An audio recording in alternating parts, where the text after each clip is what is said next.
નવા મંત્રીઓને ખાતાઓની ફાળવણી કરાશે। કેબિનેટ બેઠકમાં ખાતાઓની ફાળવણી કરાશે અને કેબિનેટ બેઠકનું આયોજન કરાશે, જેમાં અધ્યક્ષતા મુખ્યમંત્રી પોતે કરશે, જેમાં ડેપ્યુટી સીએમ હર્ષ સંઘવીને ગૃહ વિભાગની જવાબદારી મળી શકે છે। ગૃહ વિભાગ તેઓ સંભાળતા હતા, અત્યારે તેઓ ત્યાં સ્થગિત રહેશે તે પ્રકારની વિગતો, જેમાં ખાસ કરી જીતુ વાઘાણીને કૃષિ વિભાગ મળવાની સંભાવનાઓ અત્યારે તેજ જોવા મળી રહી છે।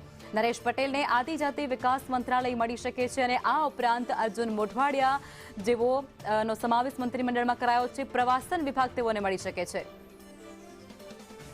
સંવાદદાતા હિરેન જોડાઈ ચૂક્યા છે લાઈવમાં।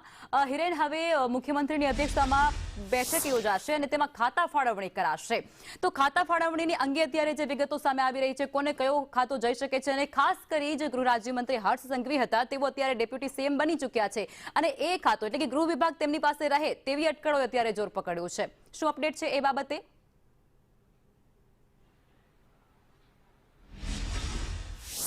કેબિનેટ બેઠક મુખ્યમંત્રીની અધ્યક્ષતામાં યોજાશે સાંજ સુધીમાં। જો કે હજી સુધી કેબિનેટ બેઠક અંગેનો કોઈ સમય સ્પષ્ટ જીએડી તરફથી આપવામાં નથી આવ્યો। આ કેબિનેટ બેઠકની અંદર જ આ તમામ મંત્રીઓનો પોર્ટફોલિયો છે, એટલે કે ખાતાઓની ફાળવણી વહેંચણી છે, એ કરવામાં આવશે। એક શક્યતા અત્યાર સુધી એ જોવામાં આવી રહી છે કે ગૃહમંત્રી તરીકે હર્ષ સંઘવી છે તે કેબિનેટ વિભાગનો હવાલો સંભાળી અને ડેપ્યુટી સીએમ તરીકે એવું કન્ટિન્યુ રહેશે। અગાઉ નરહરી અમીન પણ ડેપ્યુટી સીએમની સાથે કેબિનેટમાં ગૃહ વિભાગ પોતાની પાસે હતો। પ્રબોધ રાવળ અને સીડી પટેલ આ ત્રણ લોકો અગાઉ એવા હતા કે જેની પાસે કેબિનેટમાં ગૃહનો હવાલો હતો। હર્ષ સંઘવી પણ એ પ્રકારે ગૃહમાં કેબિનેટ મંત્રી તરીકે ડેપ્યુટી સીએમ સાથે રહે તેવી સંભાવના દેખાઈ રહી છે। આ ઉપરાંત રમતગમત, યુવા અને સાંસ્કૃતિક પ્રવૃત્તિઓ એમની પાસે રહેવાની સંભાવના એટલા માટે દેખાઈ રહી છે કે કોમનવેલ્થ ગેમ અને અન્ય પ્રકારના જે આયોજનો છે એ તમામ બાબતો તેઓ રાજ્યકક્ષાના મંત્રી હતા ત્યારથી જોતા આવ્યા છે અને ગુજરાતને કોમનવેલ્થ ગેમ મળવાની છે। આ સિવાય જીતુ વાઘાણી છે તો એમને એક શક્યતા એ છે કે મુખ્યમંત્રી પાસે રહેલા શહેરી વિકાસ, મહેસૂલ અને માર્ગ અને મકાન વિભાગ છે એ પૈકીના કોઈ વિભાગ છે તે આપવામાં આવે। આ ઉપરાંત કૃષિ વિભાગ છે એ પણ એમની સંભાવના જોવાઈ રહી છે। જોકે એના કરતા મુખ્યમંત્રી પાસે રહેલા ખાતામાંથી કોઈ વિભાગ એમને આપવામાં આવે, મહેસૂલ વિભાગ તેવી સંભાવના જોવામાં આવી રહી છે। એ જ પ્રકારે અર્જુન મોઢવાડિયાને કૃષિ વિભાગ આપવામાં આવે તેવી સંભાવના અત્યારે દેખાઈ રહી છે।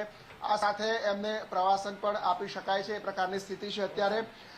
પ્રદ્યુમન વાજા ને અનુસૂચિત જાતિમાંથી આવે છે, એટલે સંભાવના એ છે કે એમને સામાજિક ન્યાય અને અધિકારિતા વિભાગ છે એનો કેબિનેટનો હવાલો છે તેમને આપે તેવી સંભાવના દેખાઈ રહી છે।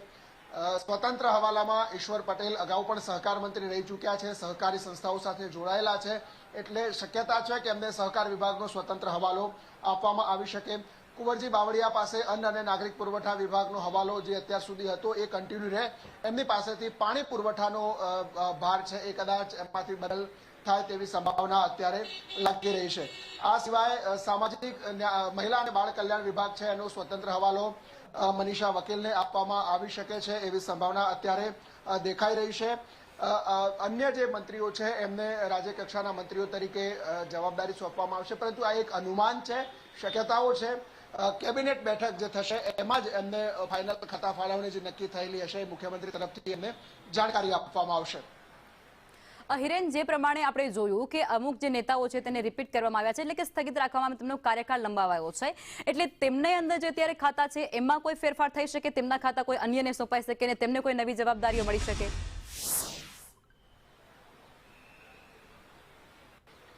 જો સ્વાભાવિક એમાં ફેરબદલ જોવા મળશે, કારણ કે કનુભાઈ પટેલ દેસાઈ છે તો કનુભાઈ દેસાઈને એમની પાસેથી ઉર્જા અને પેટ્રોકેમિકલ્સ વિભાગ જે હતો એનો ભાર છે એમનો હળવો કરી માત્ર નાણાં મંત્રાલય સાથે કનુભાઈ કન્ટિન્યુ કરી શકે છે। નરેશ પટેલને આદિજાતિ મંત્રાલય છે તે ફરીથી આપવામાં આવે છે।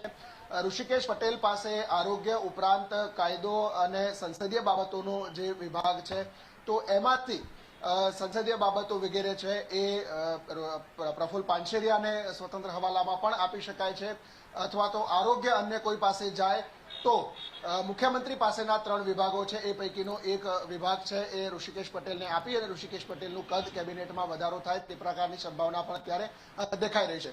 કુંવરજી બાવળિયા પાસે અન્ન અને નાગરિક પુરવઠા વિભાગ ઉપરાંત પાણી પુરવઠા પણ છે, તો એમાં કોઈ એક વિભાગ રહે અને બાકીનો વિભાગ અન્ય કોઈ નવા મંત્રીઓને આપવામાં આવે એવી પણ સંભાવના જોવામાં આવી રહી છે। એટલે સ્વાભાવિક રીતે જે હાલના મંત્રીઓ જે કન્ટિન્યુ થયેલા છે એ મંત્રીઓ પાસે જે અત્યારે વિભાગો છે એમાંથી વિભાગો કેટલાક હળવા કરી અન્ય મંત્રીઓને પણ સોંપવામાં આવે તેવી સંભાવના લાગી રહી છે. જી હિરેન, આપ જોડાયા અને આ સંપૂર્ણ વિગતો આપી તે બદલ આપનો આભાર.